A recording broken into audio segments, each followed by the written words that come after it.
Elizabeth. Nice to have you on the show. And for everyone listening, we've got another great episode.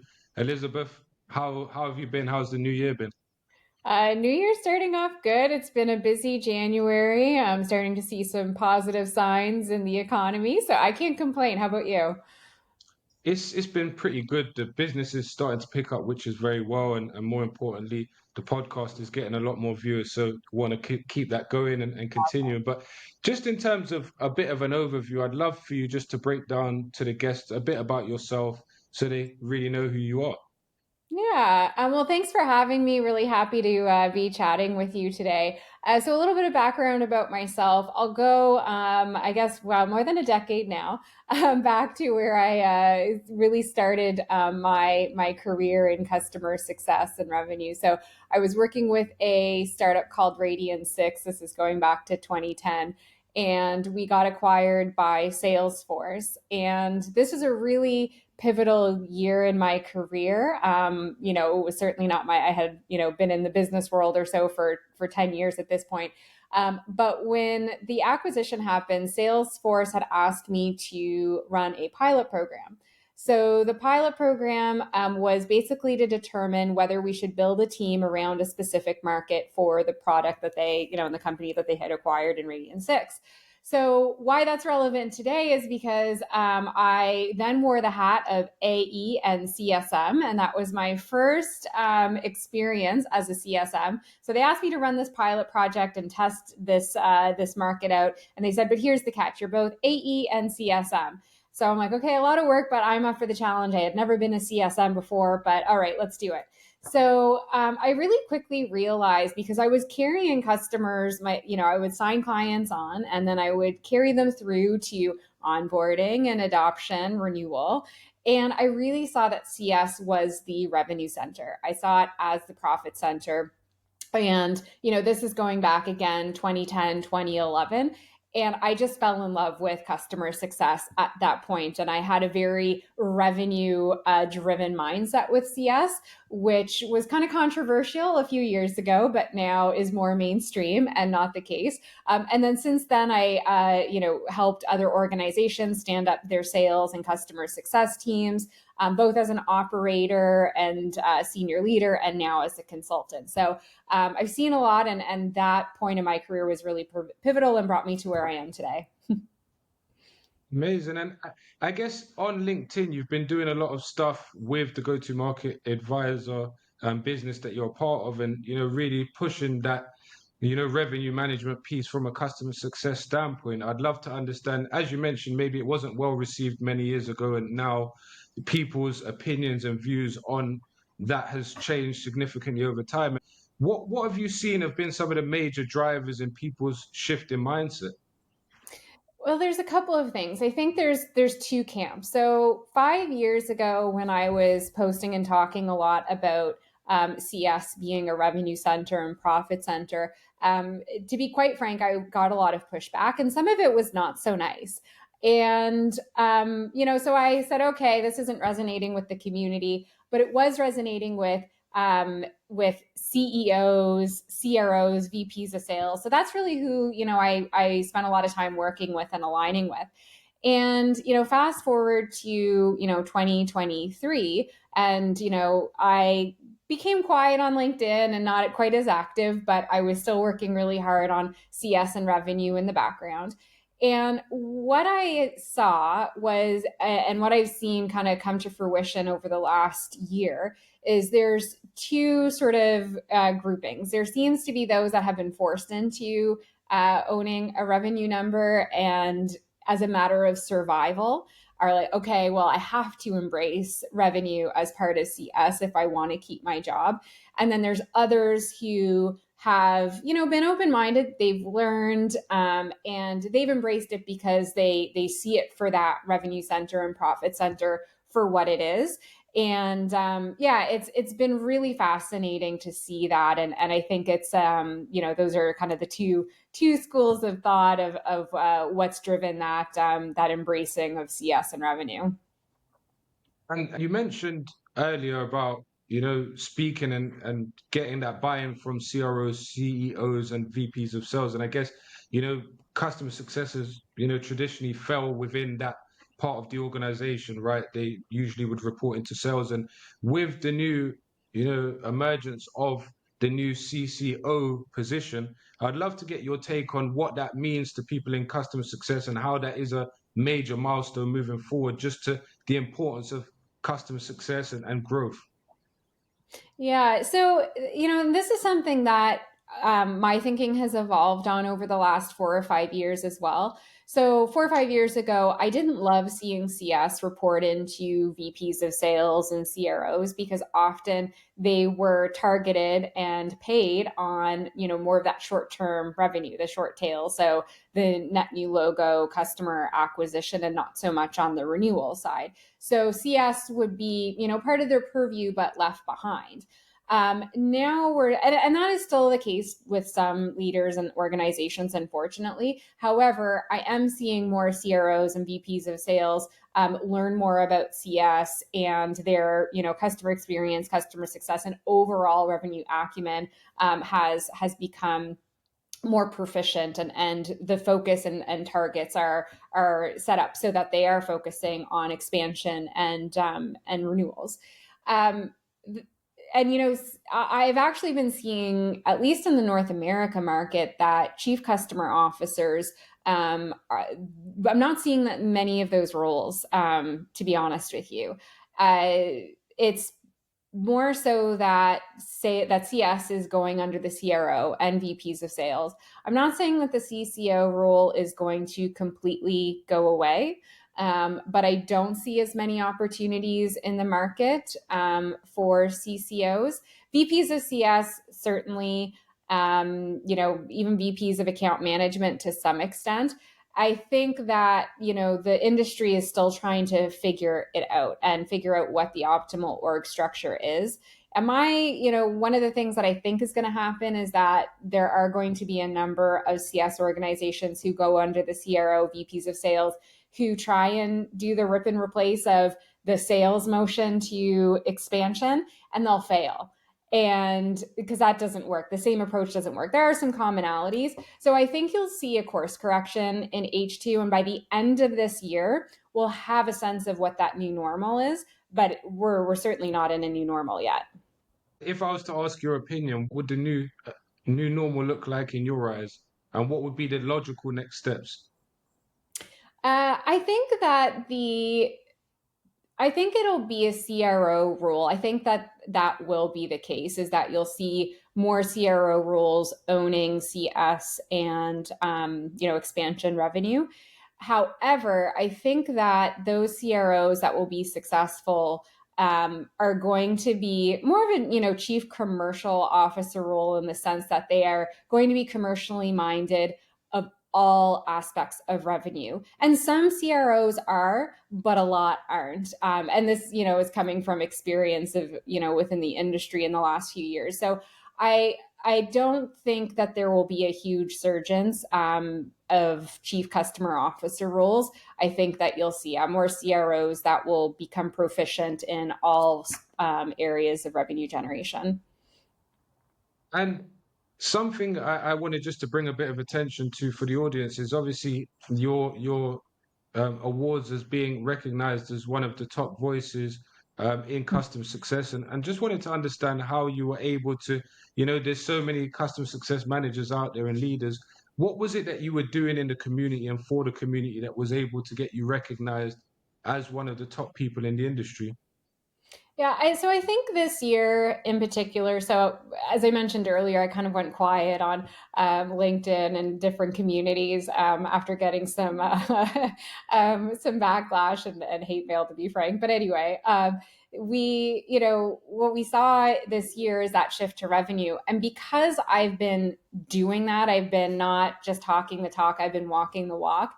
I've been able to offer the community tactical advice, strategic advice that is rooted in experience and reality, and not what I think, but what I have done. And it's been, I think, pragmatic advice, because again, it's based on, experience from years of doing this. And so I think, based on the feedback that I've gotten from some people that I've engaged with and worked with, is that that's what they needed. Okay, I have a CS, team and now a revenue number. I've never done it before. And, where do I go? And, there's a lot of conversation about value realization, and which is important, but a lot of the content was a bit nebulous. And, so I think that's what I was able to offer. And the feedback, like I said, that I've gotten is that that's where, my content has been really helpful to folks. I agree. And just if we look at, customer success and the impact it has, I just want to find out, what is your opinion on how customer success can really help to streamline the wider go-to-market operations and really help to increase efficiency?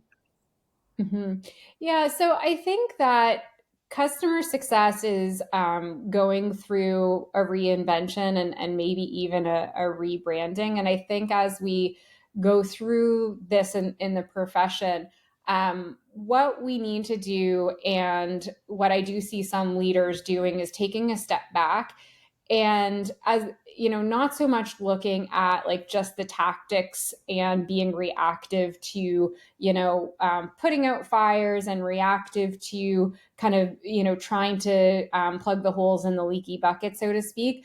But I'm starting to see more leaders now take a step back and really look at customer success as part of the go to market engine and part of the revenue engine.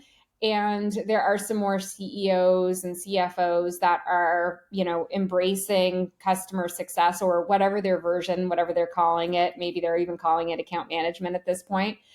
And, so more specifically to your question, I think what the really successful leaders are doing is looking at the business strategy and identifying, more of a team sport of, and like where I plug in.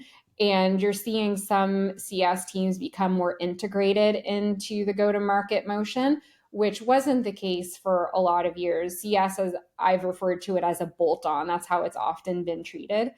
And now that it is becoming more integrated in various flavors, and and some companies, they're not calling it CS, but that's essentially what they are doing.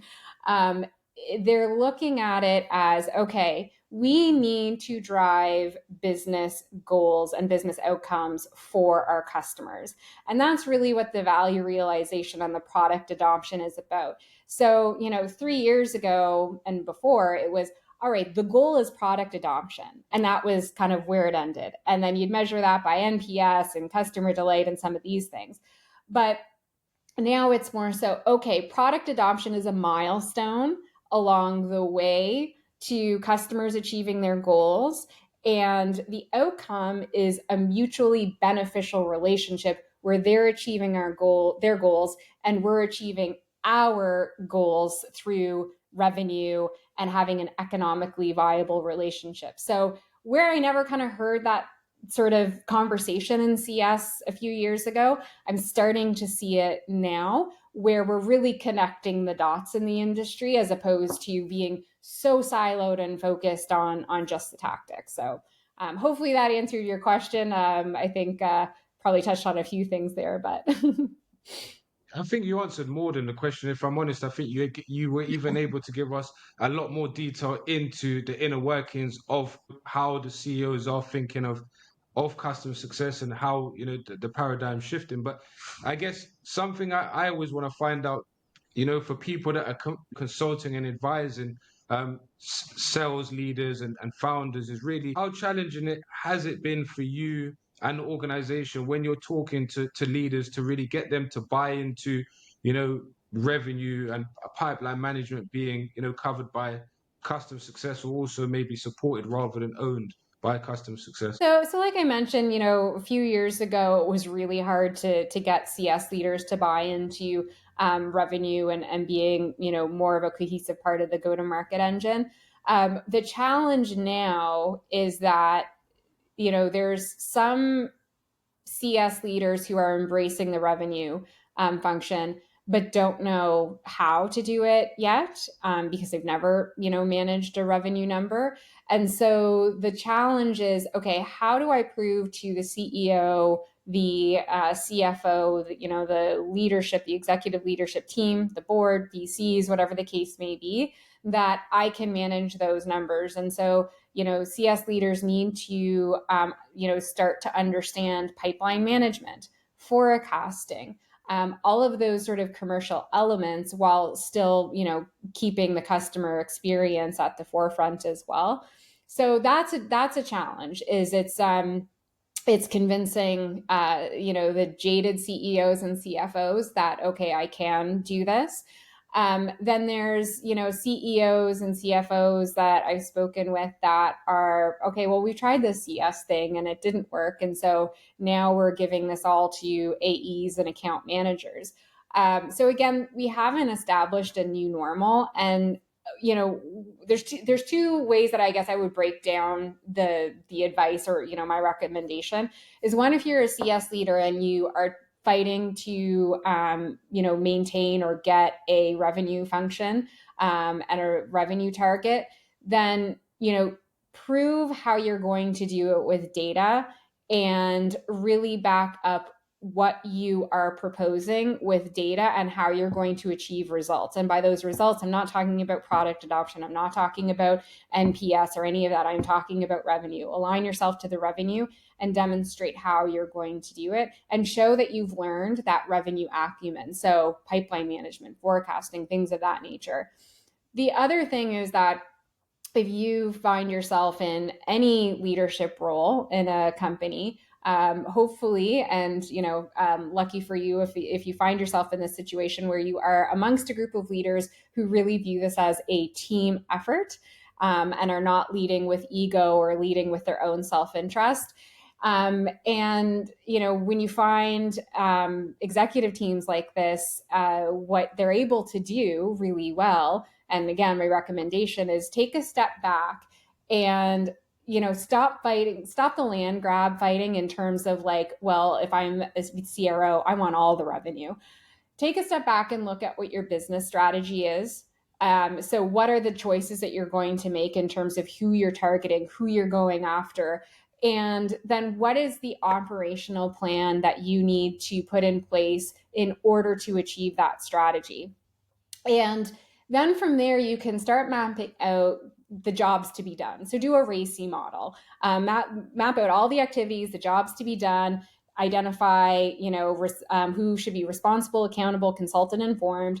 Then take a step back and look at it from the customer point of view and see, okay, does this make sense? Is this a good customer experience? Is this a good buyer journey? Where are there inefficiencies?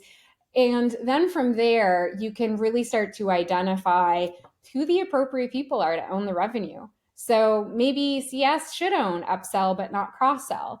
And so if you can take an objective look at it from that regard, then you'll find your answer, as opposed to if we're leading by, self-interest and ego, which unfortunately sometimes is the case. So that's my recommendation for that. Really enjoyed the way you said it, because I know this is often a challenge for leaders, is being able to take a step back and delegate. When you are tasked with so much responsibility and revenue, you almost feel like you have to do it all alone.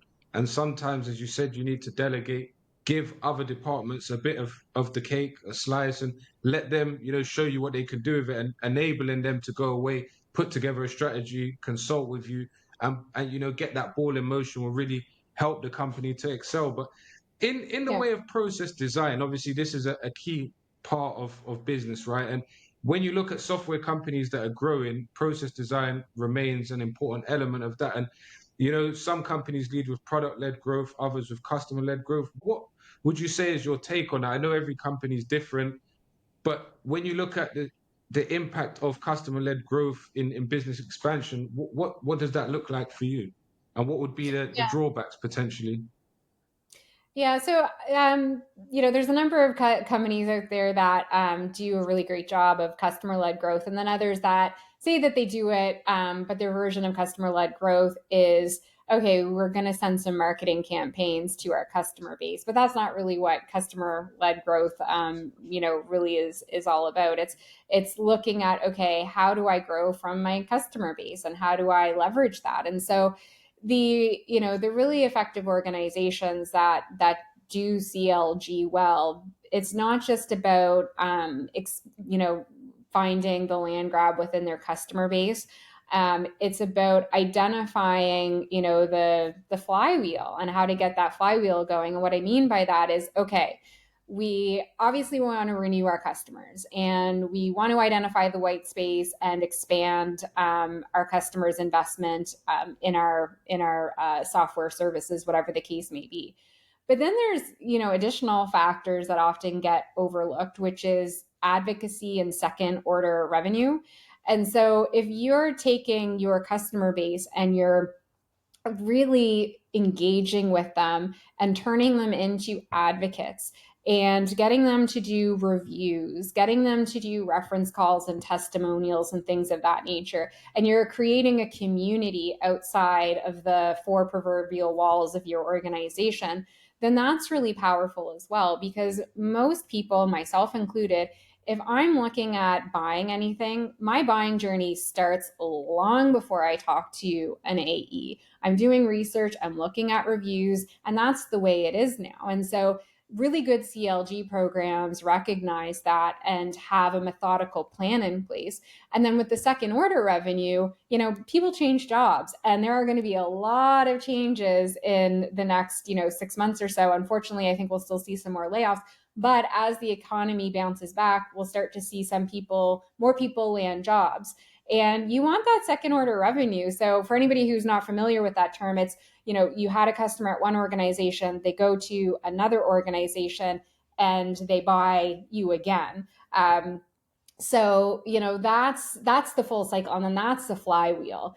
And that's really, really powerful. And do you find when, for example, a customer's worked with a specific, say, customer success manager, they've enjoyed the relationship, they thought they, received a lot of value and return on investment from the product, often do you find that the reason they're shifting with the former person that they've worked with, and shifting product based on the fact that the product is 10x better than the product that they were getting? Or do you think that there's an element of, okay, I'm trusting in the person and what they're offering me is going to be better, versus that it is that traditional 10x product is better, we have to change, it makes sense, rather than a marginal gain?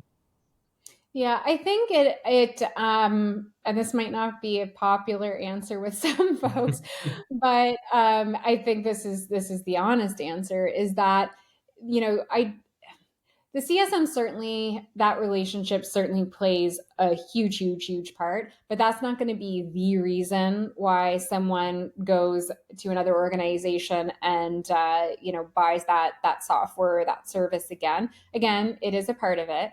But it's the whole customer experience. And I often, challenge, clients and people to think about, okay, am I easy to do business with? And so this is everything from going on your website, going through the sales cycle, and getting through that acquisition phase, onboarding, the engagement. Are you really easy to do business with? Or is it a really crappy product experience? Or, do we have a CSM that doesn't actually understand our business and is just doing check-in calls? So, I think that the CSM can certainly influence it, but I don't think that that's going to be the thing that drives it.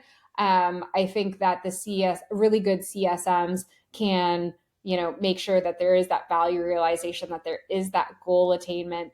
And this is more of a, kind of call to action for companies as a whole, not CSMs, that you need to make sure that you have a good product. You can have the best CSM in the world, but if your product isn't good, if it breaks all the time, if there's a lot of bugs, there's nothing that CSM can do. So unfortunately, CEOs, I think, have often abdicated their responsibility on customer experience and customer success. And that's just not cutting it anymore. That's not good enough. And so, if we want that second order revenue, it's the whole team working together. I agree, and as you mentioned, this it starts at the top, right? The CEO needs to be putting customer experience first, and if that trickles down the business and everyone has that mindset, you're almost certain to be successful with the product. Has legs and is something that's agile and will work. Just Yeah. on a topic, I guess, that's going to be floating around in customer success and has been for a while, is if you are tying revenue to customer success teams, how then do you how are they able to maintain their status as trusted advisors if now it's not just about the traditional KPIs and requirements, but now it's about driving revenue? Yeah, I'm glad you asked this, and to be honest with you, this is one of my biggest pet peeves. When the argument of like the anti CS and revenue is like, well, what about our trusted advisor status? And really great sales executives, account executives have trusted advisor status. I've worked with them as the buyer prospect, as a colleague, on teams that I've managed. And so, I actually find it a little offensive to sales professionals that, if you have a commercial target and a revenue target, you can't be a trusted advisor. So yeah, I don't agree with that at all. But how you can actually maintain that, and earn it in the first place, is you need to understand your client's business and their industry. It's not about your product. It's not about your relationship. And if you're, best friends with them, it's about aligning yourself with multiple stakeholders within the business, within the client's business. It's about understanding the goals of all of those key stakeholders and identifying your role in that. So your product is a means to an end, not the end. And if, once you have that kind of thought process and you have that industry knowledge, you can gain that trusted advisor status, because then you're able to put your product in a context that matters to your customer. It's all about context. And once you can do that, then you can start guiding them and giving them advice. And sometimes that advice and recommendation comes with a price tag, and sometimes it doesn't. And so if you're really truly, aligning with your customer and working with multiple stakeholders within the organization on helping them achieve their goals, they're not going to be offended if at times your recommendation includes a further investment, if that further investment is going to help them achieve their goals. It's, doing it isn't that is complicated, but really at the end of the day, I don't think the premise of it is that complicated. I think it's a bit of a mind shift. Sales and revenue does not equal bad. it's I agree. so that's my thought on that. And whilst there, if even if there was revenue targets tied to customer success, do you feel that if they were doing things like continue to do user trainings, maybe podcast and other material, providing other materials to their customers would be helpful in gaining that, trust and that expertise in the field, so people feel like, okay, these guys really are creating content specifically for us to maximize the return on investment we're getting from the product? Yeah, absolutely. And I think, again, with the trusted advisor status, if you have a leader that is saying to you, okay, well, here's your book of business, and you got to do all the dials and just cold call into, just like we would with net new business, then yeah, that you're going to lose, or you probably didn't even have trusted advisor status to begin with. But if you have a leader and you have leaders in your organization that are really focused on all those things that you said, so providing value, and enabling your customers to be successful through different avenues and different touch points, then yeah, that certainly helps. And I think that, unfortunately, customer success managers have been seen as the be all and end all of the enablement of their clients, because they hold that customer success title. But it's everybody, it's the whole organization's job, even finance and the way they invoice and make it easy to pay or difficult to pay. Like it's the whole thing. And do you find, you mentioned CFO and CEOs earlier on in the conversation, do you see from the work that you're doing with lots of companies that there is a CFO factor now when people and businesses are looking at buying software, that they can be one of the most challenging people to, build that relationship and show the value of the product? Because I guess from their perspective, they're seeing it very differently to a CRO or CEO. It's, do we need to buy this now? Is it going to be providing us with 10 times the value that we had before? Is it something that we can defer? So a lot of people that I've been speaking to in the industry have spoken about that increased CFO factor at the moment? Is that something that you've seen work with different organizations? Yeah, absolutely. And certainly that's been the case in 2023 and is continuing on in 2024. And, so there's a couple of challenges here. So there's one challenge is being able to, talk the language of the CFO and understand, how to engage and what to engage those stakeholders with the type of information. And in a way that resonates and the ROI. So that's one challenge. The other challenge is, depending on the size of the organization that you're working with and how engaged they are, you don't always get direct access to the CFO or other executives. But you still need to be able to engage with them, and that is through the form of coaching your main point of contact or champion of how to share information and how to present it to their internal team, doing things like video, so leveraging video. So if you can't get on a CFO's calendar, doing video. But again, you need to know how to engage and what the thing, how to engage in a way that's going to resonate with a CFO and the things that they care about.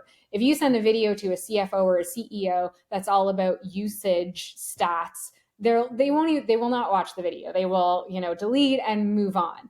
But if you're talking to them about, okay, this is how we're impacting your OpEx, this is how we are helping you achieve your revenue targets, and coaching again your internal stakeholder or your champion, of how to engage with those internal stakeholders, that's really, really important. And this also ties into the trusted advisor status, because trusted advisor status is with your client account as a whole. Too often CSMs and sometimes AMs, they'll get so pigeonholed with one stakeholder and they become friends with them and they don't want to have the hard conversations. It becomes awkward. Their so-called champion becomes a gatekeeper. So that trusted advisor status means that you have that with multiple people within the organization and you know how to talk to them. So it's something we're actually doing in our Quest to Quota course in the next session, is talking about how to engage with CFOs and different stakeholders synchronously and asynchronously. I think that's going to make the difference between the good and great, or I wouldn't say mediocre and great CSMs this year. And I guess that brings me on to the next part that I wanted to talk about, which is go-to-market advisors. What led you down that path, and I guess some of the key learnings that you've been able to uncover since working with all of these great organizations and seeing things through different lenses. Yeah. So, whether it's through What Not to Do, which is like my original consulting company, or Go to Market Advisors, one of the benefits that we have, because we've worked across, hundreds of organizations at this point, is pattern recognition. And we're able to see around corners that because we've seen the movie play a lot of times, and there's a lot of gotchas and there's a lot of mistakes that are made. I've made plenty of mistakes, which is why I called my original consulting company What Not to Do, because I've learned from mistakes of what not to do. But genuinely, that's a benefit of working with consultants, whether it's me or someone else, is that we've seen the movie a lot of times and we can see around those corners, and we know what works, what doesn't work, and we're good problem solvers as well. And when there's not a new normal, you can't call your friend and say, or your former colleague and say, oh, what framework or what process are you using? And, oh, okay, cool, that sounds good. Everybody's still trying to figure that out. And so, unfortunately, there's some, I think, consultants out there that have frameworks that are a bit snake oil, because, we're still, like I said, figuring out the new normal. But the problem solving, diagnosing root cause issues. So we know that you might be feeling pain here, but the actual issue might be something else that, isn't immediately obvious, but's ultimately driving where this acute pain is. And good consultants are really good at identifying that. So hopefully that answered your question. Definitely you did. And I guess another part I wanted to uncover, because there will be a lot of founders that will, be facing these kind of issues. But From a perspective of founders at early stage, maybe pre-series B, what have you seen to be the biggest challenges that businesses are facing, and what would your advice to them be, when they're getting into that scale up stage? Yeah. So one of the things is ICP. So really identifying, okay, so establishing product market fit. You're mapping out what your ICP is. And sometimes, we'll work with organizations, and I see organizations that, a small group have identified the ICP, but they actually haven't, communicated it really well across the organization. And so you'll even get some earlier stage organizations that, sales has one type of messaging and CS has another, and they prioritize different types of customers differently. And so it becomes a really ineffective, inefficient way of running a business. And the other thing is that sometimes founders will think, oh, well, anyone and everyone can use my product. Well, okay, maybe for some products, not many, but some that might be true. But you still need to have your ICP mapped out, because there are customers that are going to be cheaper to acquire and cheaper to retain. So that's one of the things that I see early stage companies stumble on. The other thing is, as they move to Series B, or getting into, say, the 15, 10, 15, 20 million ARR mark, is that they're not starting to establish processes. So when you're really early stage, you're figuring out what's working. And as you grow, the lone wolf, the separate processes, it really starts to hinder performance. So as you move into, again, that Series B, process is really, really important. And the other is doing the diagnosis. So doing things like win-loss analysis, talking to customers. So it's one thing to do a win-loss analysis and see, okay, here's where we're winning and here's where we're losing. But then take that and get context to do some voice of the customer work from your customers to hear, why you lost some customers or some deals, why you won some as well. So you want to kind of find your lookalike customers and, try and get more and more of those as possible. The other thing I would mention as well is the wrong hires. So, sometimes a VP of sales who is really good at, the seed stage and Series A is not a fit for Series B. And if they're not open to learning and growing, that can lead to disaster. Not to be, really dramatic, but it can. I've seen I've that seen it. play out before. So yeah, I mean, there's other things, but those are some of the common ones that I come across. So you would say the importance of data is one of them, making sure that you look at the win-loss analysis, and I guess hiring the right people would be three of the top pieces of advice you would give. And Yeah. on that, I think that's something when I've been tasked with working with organizations in the past, a lot of times they have said to me, look, we are Series B or Series C, and we don't want anyone that's post these rounds, because as you mentioned, the way of the business works is very different.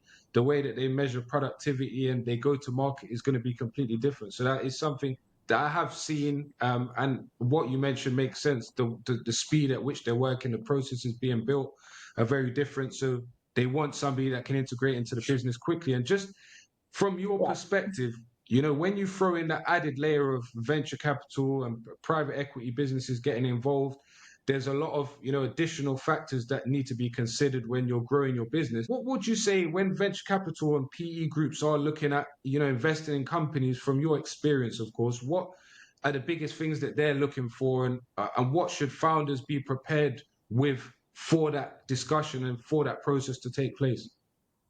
Yeah, so I think that one of the things that I look for now is ego. And actually, this can be something that stalls growth and what we just talked about is, and I don't think that this gets called out and talked about enough, but ego is one of the success and revenue killers. If you have a founder who thinks that they have all the answers because they had a good product idea, that they have all the answers, if then that's a huge red flag. There was one client a number of years ago, who shall remain nameless, that I worked with, and I was just like, this is I don't see a path to success here, because I'm not going to tell you what you want to hear. I'm telling you what you need to hear, but they just had no interest. And so for me, if I'm a VC investor, or if I'm interviewing and I come across a founder that has that ego and lack of curiosity, then that is a huge red flag. So that's certainly one thing. The other is, again, going back to product market fit. I think that's really important at any stage right now, because there are some companies that are actually falling out of product market fit because of how the industry has changed and evolved. So, one example, and again, I'm not going to name any companies specifically, but with the email changes that are happening February 1st, there's some companies that are going to fall out of product market fit when those Gmail, those Google and Yahoo rules come in place. And so I think that we can't assume, whether you're a VC or founder or whatever, that there is product market fit. I think we have to be mindful of that. But yeah, anything else I can elaborate on that? I feel like that question could be a episode in and of itself, but hopefully those Definitely. tips helped. Yeah, definitely they did, and I guess many people will take, many positives from it. And just something I wanted, we've talked about you working with the guys right at the top of organizations, but some of the foundation work that you're doing at the moment, I guess, is really working with account executives at the bottom or at ground level, and really understanding what processes they have in place and helping them, to improve that. And can you elaborate on any of the key things that you're kind of implementing or helping organizations to change from the ground up? Yeah, so I like working at, all levels. So when you work with the front line, so whether that's account executives, AMs, CSMs, you get the reality of what's actually happening on the ground. And that's in terms of, customer feedback, the buyer journey, the customer journey. And that's where you get a lot of unfiltered, uh, Feedback. feedback. And also, you hear from the customer's point of view. So, like listening to whether it's Gong or whatever call recording, that's really important. And then you can see, okay, is the perception that the executives have really aligned and the reality of what's happening on the ground? And is there a disconnect? And so, my favorite, projects are the ones that, and collaborations with clients are the ones where I'm working at all levels, because I think it's really important to be able to connect those dots. And oftentimes there is a huge disconnect between the strategy, the operational execution, and what the customer's perception is. So, that's what I really enjoy doing. And in terms of what I like doing, kind of on the ground, is I'm loving seeing this shift in CS owning revenue. I'm biased at that because it's been something I've been talking about for a long time. But I really enjoy seeing that transformation and coaching those that want to be coached and learn. And I think that there's going to be a new sort of school of leaders and reps that come out of this with a whole different set of skills and commercial acumen and business acumen. And I think that's really exciting to be a part of. I agree, and I'm excited to see more companies adopting this approach. And I guess over time, once they see the success that it brings, that they'll be queuing up to implement something similar. And just a last question before we get into the quick fire questions is just in terms of fractional leadership. This is something that recently I've seen more and more. What is your approach on that, and how is fractional leadership and bringing in outside help useful to clients and helping them with their strategy and goals?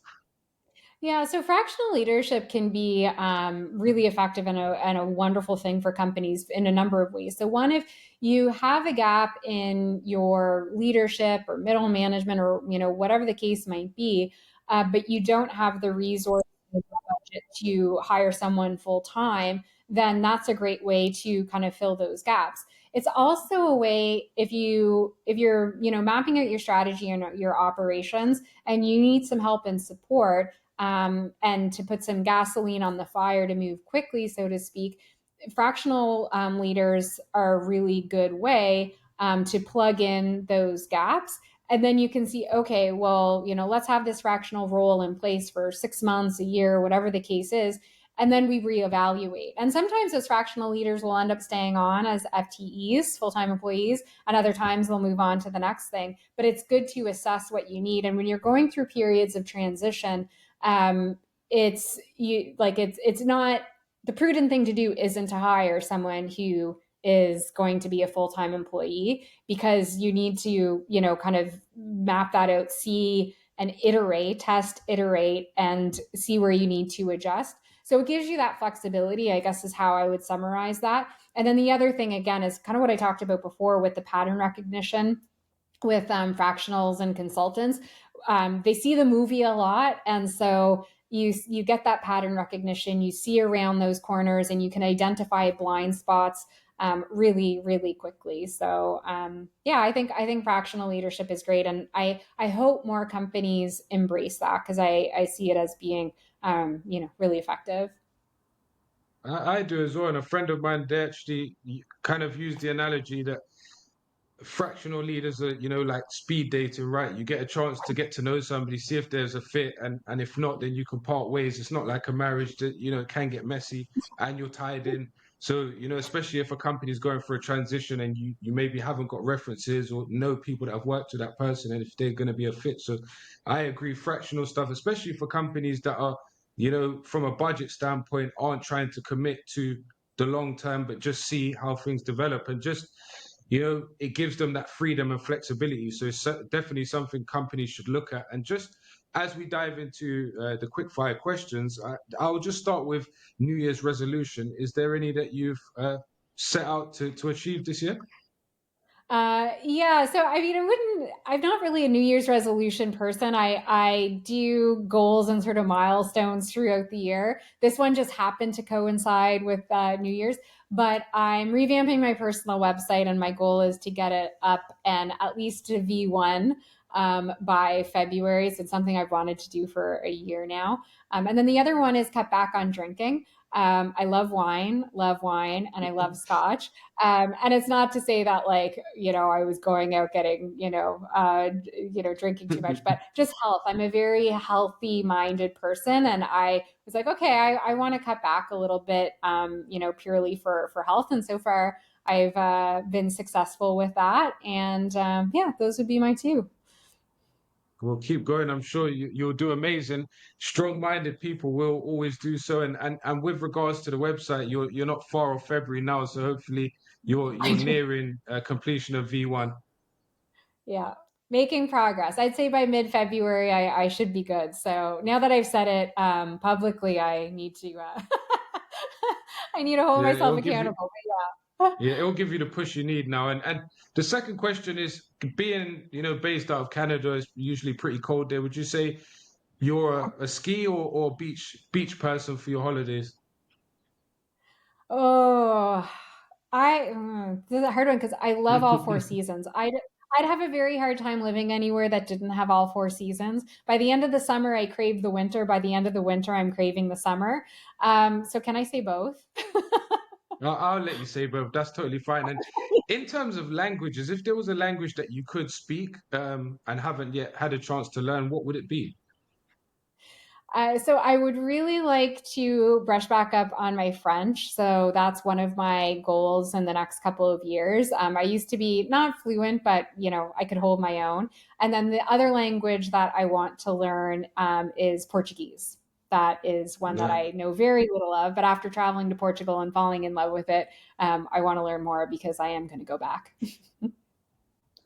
Join the club. I love Portugal and I would love to speak Portuguese and Spanish, but unfortunately, in the UK, our education in languages isn't as high as the rest of the world. So, unfortunately, I haven't had a chance. But that's no excuse. I need to brush it up and maybe go on Duolingo or something along those lines that can help me out. And just as we move Yeah. to the last section, Elizabeth, I want to ask you a question from a previous guest and ask you to share one for the next guest. And the question I have in front of me is, how do you define return on investment from a customer success perspective?